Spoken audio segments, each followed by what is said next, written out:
আসসালামু আলাইকুম এভরিওয়ান, কেমন আছেন সবাই? আশা করি সবাই ভালো আছেন। তো এই মুহূর্তে যে জায়গাটাতে দাঁড়িয়ে আছি এটা হচ্ছে কিশোরগঞ্জের ঐতিহাসিক শোলাকিয়া ঈদগাহ মাঠ। শোলাকিয়া ঈদগাহ ময়দানটি, এটার অবস্থান হচ্ছে কিশোরগঞ্জ জেলা শহরের পূর্ব প্রান্তে অবস্থিত। তো বাংলাদেশ তথা উপমহাদেশের দ্বিতীয় সর্ববৃহৎ ঐতিহ্যবাহী ঈদগাহ ময়দান এটা। প্রতি বছর ঈদুল ফিতর, ঈদুল আজহার নামাজ এই জায়গায় অনুষ্ঠিত হয়।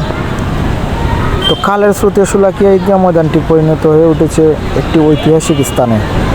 বাংলাদেশের কিন্তু সর্ববৃহৎ ঈদের জামাত দিনাজপুরের গুড়ে শহীদ বড় ময়দানে মাঠে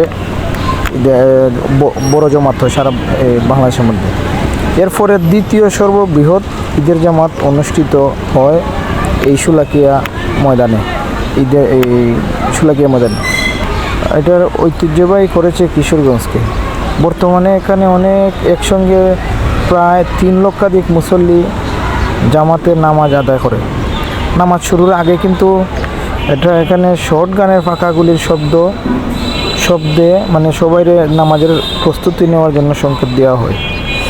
কিশোরগঞ্জ শহরের পূর্বে নরসুন্দা নদীর তীরে এই শোলাকিয়া মাঠের অবস্থান। বর্তমানে কিন্তু এই ঈদগাহের ইমাম সাহেব আছেন ফরিদ উদ্দিন মাসুদ এবং হিফজুর রহমান খান। ধন্যবাদ সবাইকে। দেখতেছেন কত বড় মাঠ, শোলাকিয়ার এই ঐতিহ্যবাহী মাঠ। এত বড় মাঠ সারা বাংলাদেশের মাঝে একটা ঐতিহ্যবাহী একটা এই মাঠ, এই শোলাকিয়া ঈদগাহ মাঠ। এর মধ্যে কিন্তু বড় একটা ইয়াও আছে, বট গাছ সম্ভবত, বড় একটা বট গাছ সম্ভবত। এই যে বড় বট গাছটা আমি আপনারা দেখাই। বাচ্চারা খেলাধুলা করতেছে। এই যে মাঠ, ওরে বাবা বিশাল,